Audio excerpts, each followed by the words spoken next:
இயேசு கிறிஸ்துவில் பிரியமுள்ள சகோதர சகோதரிகளே, அன்னையுடைய அன்பு பிள்ளைகளே, இயேசுவின் இறை நாமத்தில் உங்கள் அனைவருக்கும் இனிய காலை வணக்கம். இன்று திங்கட்கிழமை, இன்று 30ஆம் தேதி. இந்த ஆண்டை நிறைவு செய்வதற்கு இன்னும் ஒரு நாள் மட்டும் பாக்கி இருக்கின்றது. நீங்க எல்லாரும் நல்லா இருக்கணும், ஆசீர்வாதமா இருக்க என்னோடு இணைந்து ஜெபிக்க உங்களை அன்போடு வேண்டுகிறேன்.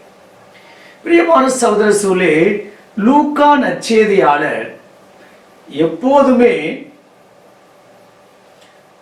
ஆண்களுக்கு முக்கியத்துவம் கொடுக்கின்ற வேளையில் பெண்களுக்கும் முக்கியத்துவம் கொடுத்தார் என்றால் அது மிகையாகாது.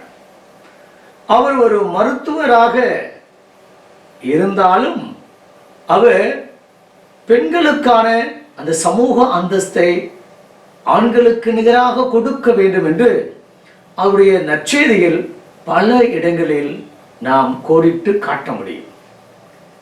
சக்கரியா, எலிசபெத், யோசேப்பு, மரியா, காணாமல் போன ஆட்டை தேடக்கூடிய ஆயன், காணாமல் போன நாணயத்தை தேடக்கூடிய பெண், நூற்றுவ தலைவருடைய பணியாளை குணமாக்குதல், இங்கு நயன் பட்டணத்தில் கைம்பெனுடைய மகனுக்கு விடுதலை கொடுத்தல், நல்ல சமாரியனுடைய ஓமை, மார்த்தா மரியானுடைய நிகழ்வு. பிரியமான சகோதர சகோதரிகளே, இவ்வாறாக ஆண் ஆதிக்கத்துக்கு மத்தியில் பெண்களுக்கு முக்கியத்துவம் கொடுத்தவர் புனித லூக்கா. இன்று அன்னாவை பற்றி அருமையான விதத்தில் லூக்கா நற்செய்தியாளர் எழுதுகிறார். காந்தியடிகள் சிறுவனாக இருந்தபோது அவருக்கு இருட்டை பார்த்தால் பயம். ஒரு நாள் அவருடைய வீட்டு பணிப்பெண் ரம்பா இருட்டு பாதையை செல்கின்றார். அந்த வேலைக்கார பெண்மனுடைய சேலையை பிடித்து இழுத்துக் கொண்டார். அப்போது அந்த பெண்மணி கேட்கிறார், ஏன் என்று. ஐயோ, எனக்கு இருட்டென்றால் பயம், பேயும் பாம்பும் எல்லாம் நடமாடும், ஆகையால் நான் பயப்படுகிறேன் என்று கூறினார். உடனே அந்த பணிப்பெண் கூறினார், கவலைப்படாதே, கடவுளுடைய பெயரை உச்சரிக்கின்ற போது அந்த பயம் உன்னை விட்டு நீங்கிவிடும் என்று கூறினார்.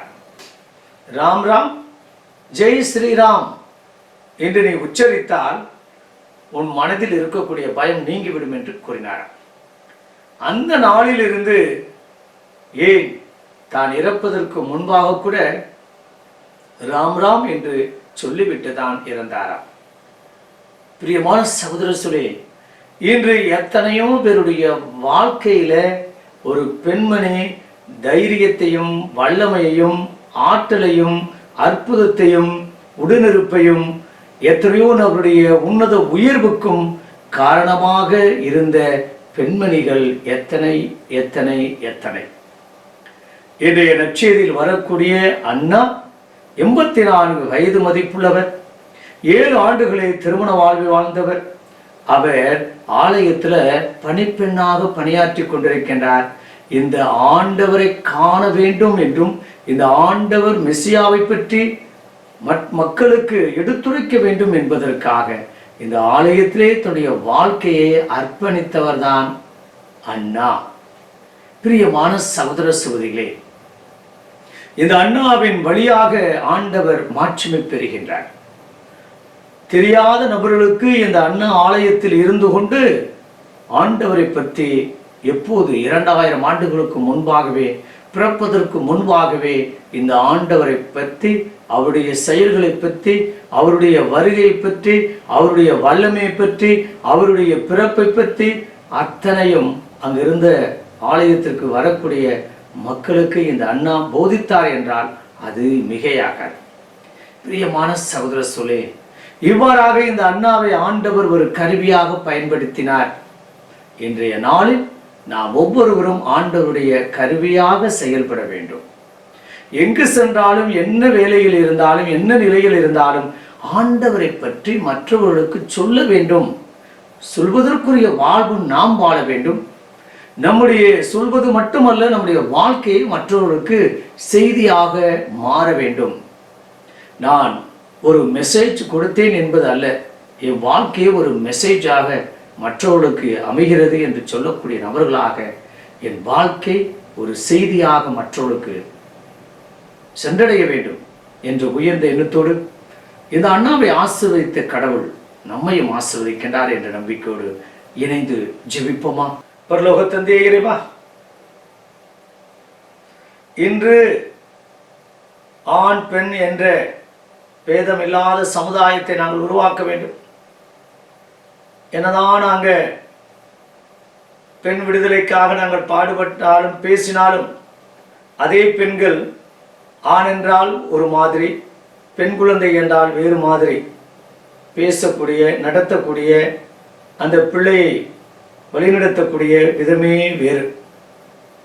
ஆண் குழந்தைதான் வாரிசு, ஆண் குழந்தைதான் எனக்கு சொத்து, ஆண் குழந்தைதான் எனக்கு இன்னும் என்று நிறைய பேசிக்கொண்டிருக்கக்கூடிய இந்த காலகட்டத்தில் இந்த இப்படிப்பட்ட பெண்களையும் கூட உன்னுடைய பணிக்காக நீ தேர்வு செய்தீர் என்றால் எவ்வளவு பெரிய பாக்கியம். அன்பு தகப்பனே, இந்த அருமையான நாளில் அண்ணாவை போல நாங்களும் உமக்காக எங்கு சென்றாலும் உம்மை பற்றியே நினைக்க, உம்மை பற்றியே பேச, உமக்காகவே வாழ, உம்முடைய சாயலில் வாழ, உன்னுடைய சாயலை மற்றவர்களுக்கு எடுத்துரைக்க, மறு கிறிஸ்துவாக வாழ தொடர்ந்து எங்களையும் எங்கள் குடும்பத்தாரையும் எங்கள் குடும்பத்தில் இருக்கக்கூடிய பெண் பிள்ளைகளையும் லூக்கா நற்செய்தியாளர் எவ்வாறாக சரி அந்தஸ்தும் சரி மதிப்பும் ஆண் பெண் என்ற பேதம் பாராமல் நற்செய்தியை எழுதினாரோ, நாங்களே எங்கள் குடும்பத்தில் இருக்கக்கூடிய ஆணோ பெண்ணோ இரண்டு கண்களைப் போல பாவித்து இருவரையும் படிக்க, இருவருக்குரிய அந்த உரிமையை நாங்கள் கொடுக்க கிருபை தரும்படி எங்கள் ஆண்டவராகிய இயேசு கிறிஸ்துவின் நாமத்தில் ஜெபிக்கிறோம் நல்ல பிதாவே, ஆமென்.